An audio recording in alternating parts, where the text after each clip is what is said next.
Hi guys, today I'll be unboxing my iPhone, my new iPhone 8. I always wanted to do one.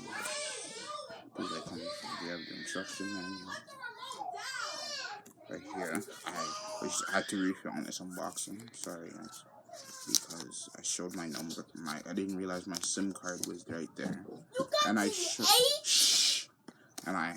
almost showed my number. What did it come with? Did it come and with?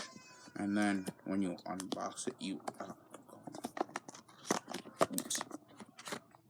have the iPhone, the 8, and then when you peel it off, you have plastic. The front side, well, I guess was peeled off in the store with the screen protector, and then and then when you turn it on, it won't say home because I have to set it up to make sure my number works. But what I'm gonna do is restart it and then start it from fresh. I can actually do this straight from the phone. Why do I need my? Yeah, I'm gonna change this.